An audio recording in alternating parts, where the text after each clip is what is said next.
Good day, this is Ken Hamilton with Clearing the Mist. Niagara Falls here, what we're trying to do is to make sure that people know and understand the issues that face them and the opportunities that may exist for them here and in Western New York and any place else where this podcast might be seen. Today we have a very interesting guest, to say the least, is very interesting. And what we're going to talk about is one of the elements that, as most Niagarans believe, that we have faced here for a mighty long time. But I do encourage you to make sure that you watch the other podcast that's on NAS 716. On Mondays, we have, of course, me, Clearing the Mist with my guest, John, Jon. And on Tuesdays, we have Vibing with Vicki Weidman, wonderful, exuberant, effervescent woman. Faith Matters with Dr. Nasser Khan on Wednesdays. And on Thursdays, Mind Your Business with Naz, the Naz Man, who's also producing these shows, and he's bringing these things to you for your information. I'm asking that if you want to comment, you could comment with us on Facebook. You can call in. Well, you could call in through Facebook. We don't want you to become the news. We want you to ask questions so that you get some clarity about the subject matter in which we're speaking. And so without further ado, I'm going to introduce our guest, John. John asked for reasons of confidentiality to be masked. I had no idea this is what he called a mask.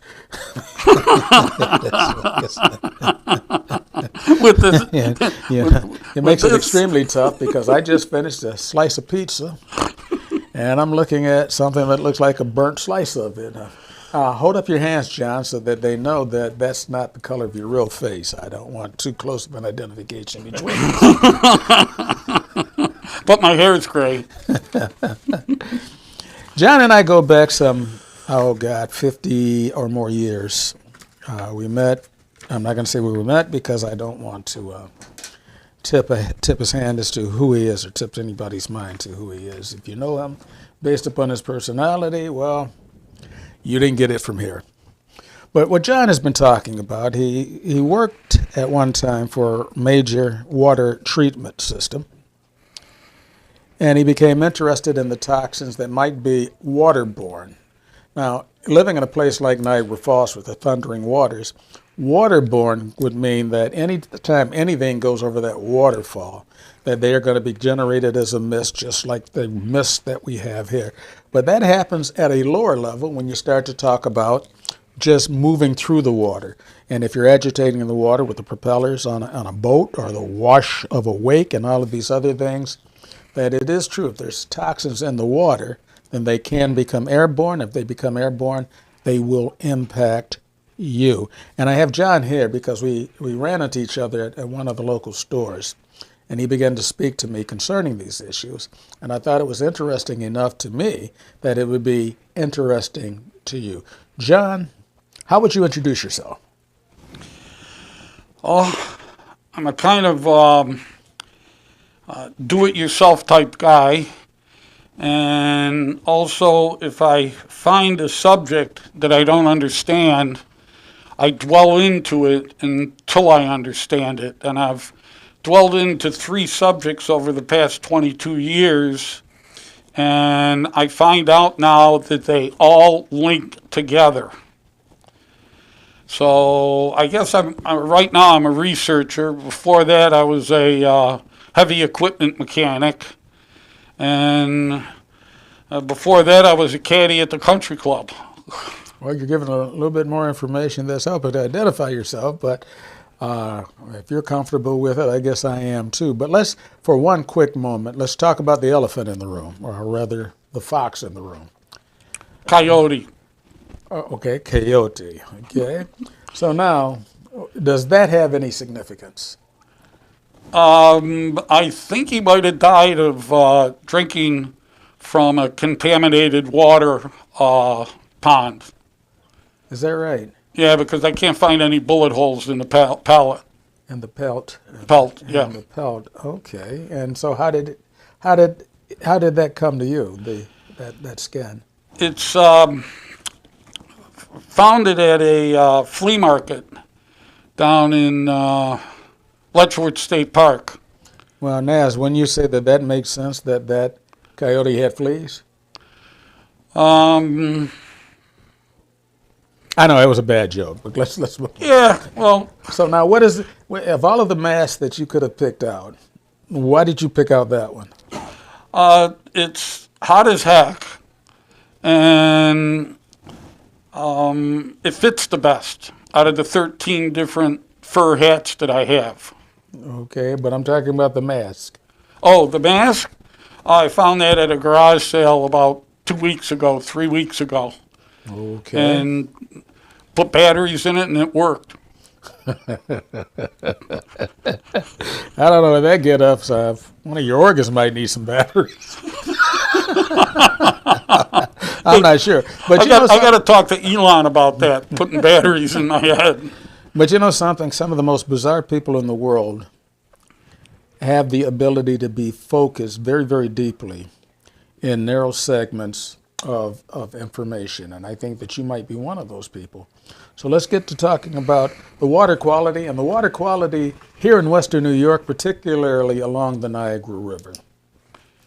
Now, there are some things that you're saying, and you've given me a sheet from which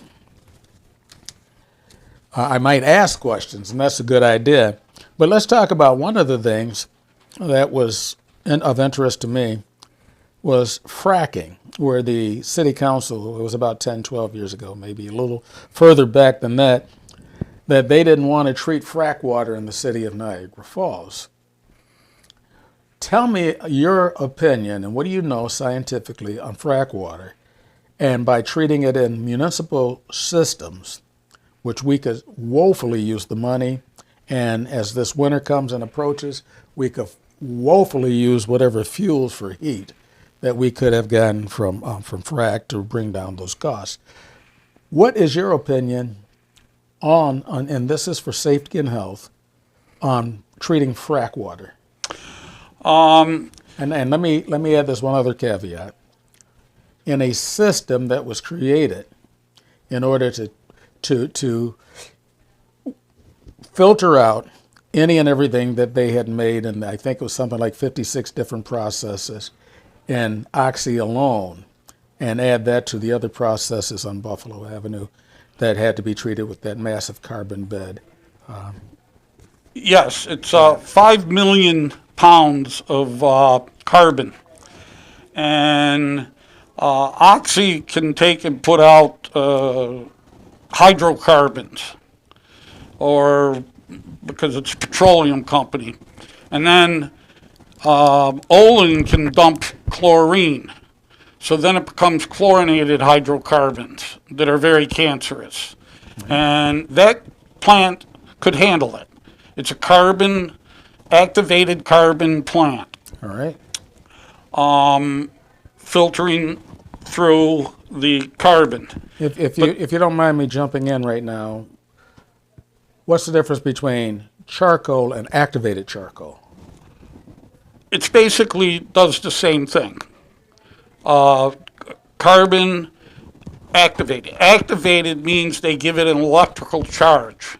Oh, They burn it, they heat it, and it winds up being electrically so that when the chemicals go through, they're so fine that they attach to the carbon. Now you can take 1 pound of carbon, all right. and that'll have the square foot area of 3 football fields. Say that again. 1 pound of carbon has the area of 3 football fields of filtration. Oh, really? Okay. Now you've got 5 million pounds of carbon in the facility all at the same time, and they're using and changing out this filter, that filter, this filter, that filter, and they're backwashing. All right. Your other part So of what do they do with the backwash? the backwash water goes back to the head of the plant and gets recycled through so that it can be taken out in the solids, or it can then go ahead and go through the carbon filtration again. Once more, now once the solids are gone, what happens to the solids? The solids are put into big bin containers, 20 tons. And they pick them up and they take them over to a sanitary landfill. There's only 2 activated carbon plants left. Might be 3 somewhere else in the world, but 2, one in North Tonawanda and one in Niagara Falls. And this was built because Tonawanda also produced chemical plants, right? Right. And that activated charcoal beds are best for filtering petroleum-type products. Benzene, toluene, Right. dioxin. It would pull all of that stuff out. All right. And so are you saying 2 activated beds of charcoal plants in western New York, in the state of New York, on the East Coast, or in the nation? Are they still common In the world. in the world? Yeah, there's only 2 left in the world. Wow. They're too complicated. They're way too much money to operate. So they have the industry itself is on a program where they have to clean up. It's called pre-treatment, and bring it down to the levels that the plant can handle. Right. And when And Oxy's closing up, that only leaves, pretty much one major and maybe a couple of. DuPont, Olin. Well, DuPont's gone. Oh, all right. Yeah, DuPont, they became pretty much a sodium plant. Good thing we got you here Okay. to correct me. Now, one of the interesting things was, you asked me about that first. You had said that about the Niagara Falls- fracking. Yeah, the about city of the Niagara Falls fracking banning fracking. going through there. Right. The problem with that is that the radioactivity of fracking wastewater. All right. You've got Which radon. isotopes are we looking at? Radon? You got radon. All right. You got radium, and you've actually got some uranium All right. that's in the fracking wastewater that they were going to bring here. It's in all fracking wastewater. All right. So that's the main objective for them bringing it here. But so they put it through sand filtration in Pennsylvania and stuff, and now they've outlawed that. Why? Because sand filtration would be a good for the larger solids, that when the frac water finally gets to a place like a carbon bed, then it is less volatile, less disruptive of that carbon bed. Is that How not are correct? you going to pump all that to 2 carbon bed plants I don't know. throughout the whole United States? I don't know. So then what's happening to it? What's happening to it is that the fracking wastewater is now being pumped transfer by truck, tanker trucks, to Ohio and a couple of other states. Over the past 5 years, they have pumped into the ground 80 billion gallons of fracking wastewater a year. Okay. And And what's the consequence of that? The water kind of came out of the ground in one sense, though, right? yeah, but now it's full of chemicals. Over 600, 700 different chemicals can be in there, any different combination depending upon what they're drilling through. And then they pump that, but it comes up as backwash water, All right. and it's 30%, 35% comes back up. When it comes back up, they put it into these ponds, and then they mix the ponds All right. Mix it with what? with each other. For the purpose of neutralization? No, for the purpose of nobody knowing who produced that fracking water that's in people's drinking water, in their well water, out in rural Pennsylvania. And this is also happening, you're saying, in Ohio. Yes, they're taking it to Ohio because they allow it, and Ohio gets paid for it, and they push it down at 2,000 psi, and at the end of the pipe, it's got nowhere to go but up. So you're saying it goes up into the water tables. Well, Lake Erie's pretty low, It's a shallow lake, right? right? But where's the water going to come up the quickest and the fastest is in like that area. And you're saying it's going into the tributary systems that feed into Lake Erie? Yes, and it'll come up everywhere in Ohio, and it gets into the groundwater. The groundwater gets into the rivers like the Maumee River, which happens to also have more biosolids and fertilizer applied Right. than anywhere else in the United States. It's the highest concentration of biosolids. Ohio State University is the lead university in the development of biosolids. And biosolids is taking wastewater treatment plant sewage, treating it, so-called, digesting it, All right. okay, and then taking and spreading it out onto our farmers' fields, either with knives or just spraying it. Okay, if we could just take a quick break here, let me reset and reintroduce you and explain to, if you're just joining us, this is John. He wants to keep his identity to himself, as and this is why he's wearing what he's wearing.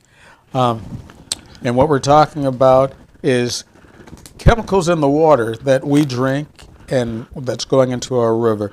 Right now we were talking about fracking, but soon we'll be getting on another subject. If you have any questions that you want to ask him about fracking or about quality of water that your family is drinking, we're live at NAS 716 Studio on Facebook. NAS 716 Studio on Facebook. Just get on that page, send a message, and we'll be reading the message. Also, don't forget the other shows that we have, which I will be getting back to at the end of this show. Well, there it is now. Today, of course, you're with Ken Hamilton and John in Clearing the Mist with me, Ken Hamilton, vibing with Vicki Weidman. On Tuesdays, on Wednesdays is Faith Matters with Dr. Nasser Khan. These two that I just gave, they're wonderful, wonderful, wonderful people. And on Thursday, it's Nas himself with Mind Your Business. And you'll get a better idea of where we are with the studios are in his business center here on Williams Road where the big flagpole is. So you might want to come in and find out if you need office space or take some of the courses that they're having here. But it's a wonderful place, and that a lot of people come here in order to exercise their business, get their business skills, or just to learn about other things. So this is the address. It's on the corner, 6951 Williams Road, and it's right at the corner of where my dentist's office is down the street. Lafayette. Lancelot. Lancelot, yeah. You knew it was one of those people from the 15th century. Okay, so now we're back. What is the consequence of frack water and some of these other things we're going to be talking about upon human health? Okay, let me first say is that everything I'm talking about, I have folders of information right here that Kenny can ask me whatever it is, and I can verify with these folders the information that I'm talking about. I have it right here. And understanding that most of the people who will be watching this, if they're watching it now or if they watch it later, wouldn't give much care about what's in the folder. They want to know what's inside of them that can hurt them. So what is this Ohio water, or this Lake Erie water, or this Niagara River water? How is it impacting the people that live along the Niagara River? Okay. In Ohio, they have a lot of nutrients coming off of the land, From and fertilization. Canada and the Detroit wastewater system there dumps approximately 8 billion gallons a year of raw sewage. So we have Detroit, Toledo. Where's that? That theme park is along and I forget. Sandusky. Sandusky. You have Cleveland, Ohio. Cleveland. You have was it Ashtabula? You have Erie, Pennsylvania, and coming up Dunkirk, and then we finally get to Buffalo for major waste streams, and then Niagara Falls, of course, which Right. is And then you have several hundred fracking sites in Ohio, what you say are bypassing treatment plants. which they're taking the wastewater that comes back up out of them, All right. and they're not allowed to send it to wastewater treatment plants anymore because it kills the biological aspect of the plant that helped to kill the nutrients and the nitrates Right. in it. And then, And the significance of the nitrates is that it causes excessive growth of plants in the lakes itself. right, and the plant that we're most worried about is everybody calls blue-green algae. All right. Okay, first off, it's not algae. It's bacteria. It's called cyanobacteria. And when it listates, it dies, it goes to the bottom and creates a dead zone in the lake. There's 3 dead zones in Lake Erie. All right. And then the oil that is in them, that the Exxon and several other companies, Chevron just come out with a commercial that says they want to take the little green dot on the TV and turn that into biofuel The little green dot on a television screen. on television. They had this ad, Oh, okay. The ad was on television. We're not talking about a physical television set. right, Okay. All right. the little green dot, blue-green algae, and they want it to, but it's not blue-green algae, it's cyanobacteria. And it looks like the screen. And it looks like, yes, that material there is blue-green algae, according to everybody, and according to all the scientists, and everybody, and they tell you is that, don't worry about it, not all algae is toxic. And it's not an algae at all. So it's It's a bacteria. right. And not all bacteria is toxic either. But this, you're saying, is toxic. Yes, there's, What is the consequence of that toxicity on the human body? the toxicity is from the 90 different toxins. There's But what- 60 different. Right now, but what is... There's 'cause we've 60 different We've got about symptoms. 6 minutes, yeah, and want to get into the symptoms of what those toxins will do to the body, and how do you know that you have these toxins in your body? And what can you do about it once they're there? John? That's the problem that I'm trying to bring out, and I don't know the answer to that. But you do know the answer before you get to that question about how can you purge your body of those toxins. So when those toxins get inside of your body, how do you know you have them inside of your body?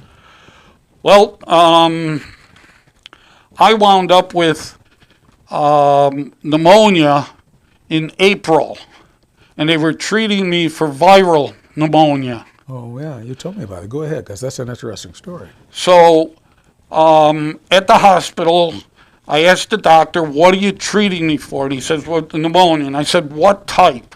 And he goes, viral pneumonia. And it was from the fact that I walked in the fog at 5:30 in the morning on April 13th, 2 years ago, and stirred it up, breathed it, and I have very sensitive lungs, hypersensitive. And by the time I got into the house was 5 minutes. I had to get a machete out of my wife's truck and put it in my truck. She doesn't like driving around with a machete. So I asked my wife to bring me a folder that I had on my desk. And it just happened to have the Anatoxin A. It's called the very fast death factor. People might want to write this down and look it up. You look up Anatoxin A, and you're going to find out and be amazed. It's called, like I said, the fast death factor. Could you spell anatoxin for the people? A-N-A toxin. Toxin. Yeah, All right. but dash A. All right. And that causes bacterial pneumonia. The doctor says, oh my God, we're treating him for the wrong pneumonia. I was within 3 hours of dying. And they switched my medication, and within 3 or 4 hours, my condition started to change. And I wound up living. So there's not so many people, there's not all that many people who have the Anatoxin A symptoms. But the other things that are in the water, and we only have about 2 or 3 minutes left in this show. It'll act like asthma. But let's move off of that for a second. What are the other diseases that might manifest themselves in your body based upon what's in our drinking water?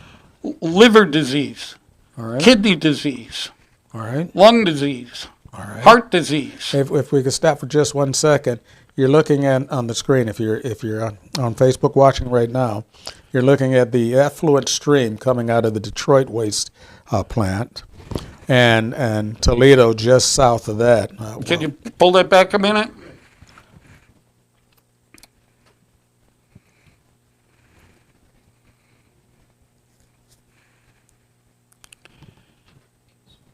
Right there. Right there. You could Oh, see. there you go. Right. You could see coming along out of the Maumee River in Ohio, And that's where at Detroit or Toledo is. Toledo, right?